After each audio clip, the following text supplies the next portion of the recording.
Bonjour, je suis Yamazaki de l'Université Kansai. Mon intervention s'articulera, va vous présenter notre œuvre, qui sont nos références pour l'enseignement des langues étrangères, que vous pouvez avoir des échantillons à la sortie. Donc, mon intervention s'articulera autour de 3 points.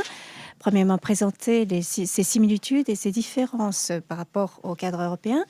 Deuxièmement, présenter également ces similitudes et ces différences par rapport au National Standard, donc référence américaine. Troisièmement, présenter des aspects divers, philosophie, objectifs, contenu, méthodologie. Enfin, je vais vous présenter son aspect innovateur. Donc, nous avons comme œuvre nos références 2012. Et il y a aussi une œuvre qui a préfiguré les références 2012. Nous avons eu 2 travaux. Avant d'entrer dans le vif du sujet, qu'est-ce que les références 2012? Il s'agit d'un ouvrage intitulé « Références pour l'enseignement des langues étrangères, version 2012 », suivi d'un sous-titre à partir des enseignements du chinois et du coréen au lycée. Maintenant, je vais vous présenter nos références. Donc, quelle est l'influence que le CR a exercé, le cadre européen a exercé sur nos travail? C'est les descriptions. Donc, c'est un point dont on parle souvent, mais ce n'est pas tout. Là, j'ouvre une parenthèse, mais je crois que les descriptions aussi, ça représente juste une partie du cadre européen, mais je crois que les élaborateurs du cadre européen ne seraient pas très heureux de cette situation. Et j'ai eu aussi... cette idée m'a été confirmée pendant la réunion de ce matin. Donc, même moi, qui fait partie de l'équipe de l'élaboration des références 2012, si on ne parle que nos descriptions, je ne serais pas très heureux. Donc, je reviens au sujet. L'influence du cadre européen était très importante. Je ne suis pas là pour vous rappeler cela, mais quelle est son influence sur notre travail? C'est l'idée qu'il y a dans le cadre européen, c'est le plurilinguisme et le pluriculturalisme. Qu'est-ce qu'on peut faire quand on a une compétence plurilingue et pluriculturelle? C'est un point très important dans l'élaboration de nos références. Mais les anciens qui sont dans l'équipe d'élaboration de notre ouvrage disent que le cadre européen est difficile à transposer dans le contexte japonais. Je ne suis pas là, je n'essaierai pas par là d'énumérer des défauts du cadre européen, mais simplement pourquoi nous avons ces difficultés. Alors, je pense que le cadre européen suppose un usage linguistique qui permette à vivre dans une société multilingue. Donc là, on suppose des mouvements des citoyens à l'intérieur de la zone européenne. Donc, le cadre européen s'adresse aux adultes, disons. Alors qu'au Japon, nous avons devant nous des apprenants qui sont les enfants, qui sont des élèves en voie de développement humain. Donc, mes collègues disent que le cadre européen pourra transposer pour l'enseignement du japonais aux immigrés japonais, et je pense que cela touche un peu l'essentiel de la philosophie qui est dans l'élaboration du Conseil européen. Alors, je reviens à nos références. Donc, nos références ont été conçues pour être utilisées dans les écoles au Japon. Donc, l'enseignement des langues étrangères fait partie de l'éducation. Donc, l'éducation doit servir à la formation d'un individu, donc aider à un apprenant de se développer humainement. Et nos références 2012 s'adressent donc aux lycéens et aux étudiants japonais et et elle prévoit des sujets et des intérêts que nous avons choisis en fonction de leur goût. Et donc, c'est un point qui distingue nos travaux nettement du cadre européen.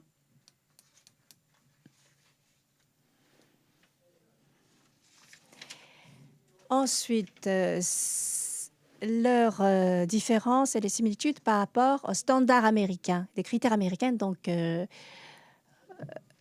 qui sera cité NS ici, comme NS ici. Donc, nous avons été aussi influencés par NS dans notre vision de voir l'enseignement des langues étrangères comme une partie de la formation humaine. Et il y a une interrogation de savoir qu'est-ce qu'on peut faire quand on connaît plusieurs langues et plusieurs cultures.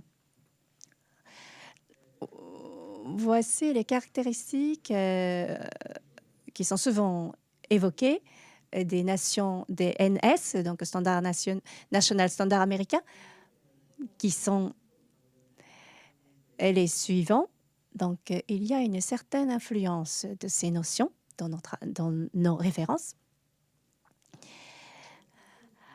Alors, qu'est-ce que nous avons de plus que les NS, donc standard américain? Il y a une idée, pardon, oui, il y a une idée qui n'est pas loin de l'idée préconisée par des différents organismes internationaux, dont OCDE, des compétences pour le 21e siècle. Cela fait partie un des trois axes qui nous sont chers dans nos références.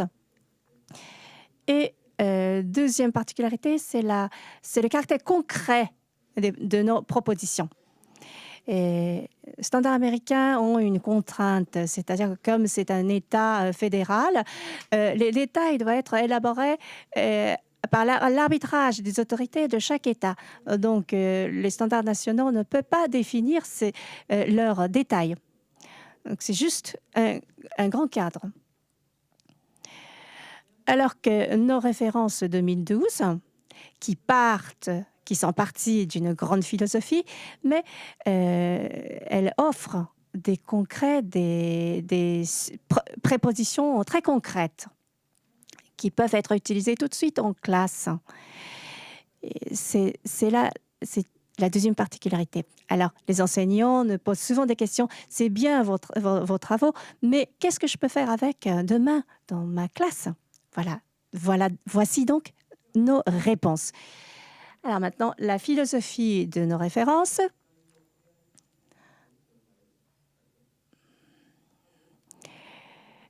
Sa philosophie se résume en termes suivants: découverte de l'autrui, découverte de soi-même et la compétence de faire le lien. Je vous rappelle le sous-titre de nos travaux, donc à partir de l'enseignement du chinois et du coréen. Donc, nos références évoquent les significations, l'importance d'apprendre des langues étrangères, notamment des langues de nos voisins. Donc, je voudrais vous inviter à réfléchir sur la signification d'apprendre, découvrir l'autrui. Je pense que ça doit être proche de l'idée de l'UNESCO, préconisée par l'UNESCO, Native Language, sous le nom de Native Language. Nos objectifs maintenant, et à travers de l'apprentissage de langue et la culture, aider un apprenant de se développer humainement et aider qu'il se dote d'une compétence pour vivre au XXe siècle, donc dans une société globalisée. Donc là, je crains que je vais parler un petit peu dans les détails. Donc, il faut l'acquisition de la compétence communicative globale qui est formulée ici 3 x 3 plus 3. Je vous explique. Donc, notre objectif s'articule autour de 3 éléments: la langue, la culture et la société est globalisée. Donc, ça, c'est les 3. Donc, ensuite, pour chaque élément, nous prévoyons 3 compétences communicatives, donc qui sont les suivantes. Et d'abord comprendre, ensuite être capable de faire, ensuite savoir faire le lien. Donc ça fait 3 fois 3. Ensuite, pour chaque domaine, comment ces compétences quantitatives sont expliquées? Alors donc comprendre, il s'agit de comprendre la réception et comprendre la langue qu'on apprend. Et ensuite, dans la culture, par exemple, on connaît sa propre culture, on connaît des différentes cultures et on peut se relier à des gens qui appartiennent à d'autres cultures. Donc la société globalisée, et comprendre des enjeux d'une société globalisée et y avoir des sentiments de coopération, de coordination, etc. Et se relier aux autres composants d'une société globalisée. Donc ça fait 3 fois 3.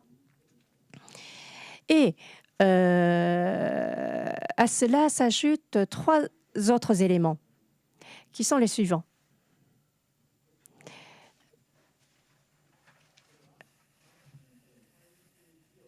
Cerner les intérêts et la volonté, les attitudes et le style d'apprentissage d'un apprenant.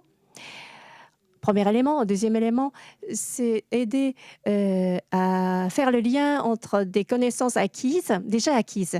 Et troisièmement, faire le relier avec des éléments qui sont en dehors de la salle de classe, donc qui sont dans la société réelle. Donc c'est le 3.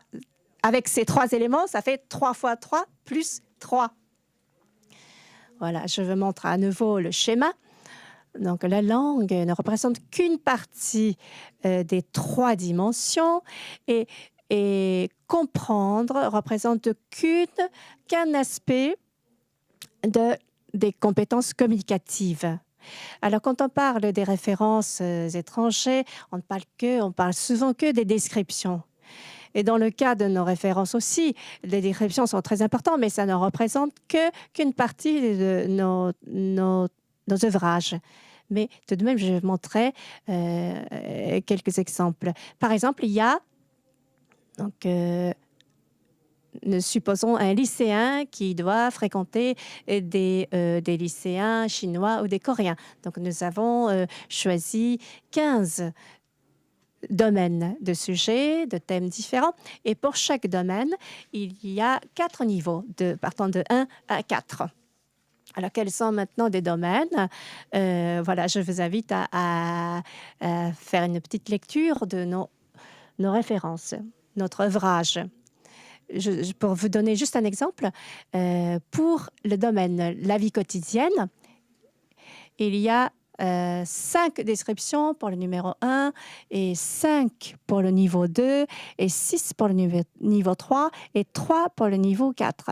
Alors, je montre concrètement pour le niveau 1, un des descripteurs est ceci: savoir connaître des formules de salutation dans la vie quotidienne. Et alors, pour le niveau 4, il y a 3 descripteurs, mais un des 3 est le suivant. Et faire une confidence de ses ennuis, de ses ennuis, et être confident de quelqu'un. Donc, comme ça, vous pouvez voir le niveau assez élevé qu'on exige pour certains niveaux, pour acquérir un certain niveau. Donc maintenant, des aspects innovateurs de nos références. Donc, c'est sa conception, donc, qui recouvre trois domaines et 3 dimensions. Et là, et dans notre idée, la culture, la société globalisée a la même importance que la langue et la culture. Tout à l'heure, j'ai évoqué des éléments de la notion des compétences pour vivre au XXIe siècle. Mais je pense que ces propositions sont plus ou moins englobées dans nos conférences. Et dans différentes références internationales, on voit souvent des descripteurs qui commencent « je peux »,« je sais », etc. Mais là, nous propose un troisième point qui est de savoir faire le lien. Donc, une compétence transversale. Et à la fin, je veux montrer un plan pédagogique, un cas assez concret, un exemple assez concret d'un plan pédagogique, d'un programme d'apprentissage. Vous avez toutes ces informations dans ceci. Donc, vous allez regarder, vous allez voir un peu plus dans les détails plus tard. Voilà comment une des rubriques définies pour évaluer la compétence de chaque apprenant. Je pense que peu de manuels contient ce genre de rubrique. Donc, nos références sont dotées d'une grande philosophie, d'une part, et de l'autre, d'exemples concrets. Donc, quand on parle de nos références, certains nous répondent « D'accord, c'est très bien, vos prépositions sont très belles, mais qu'est-ce que je peux faire avec ça dans ma classe ?» Je pense que c'est une question très poignante. Voilà, mais je proposerai une réponse à ce genre de questions. Donc, notre référence sont dotées d'une grande philosophie en même temps que d'un certain nombre d'exemples concrets. Voilà, je vous remercie beaucoup.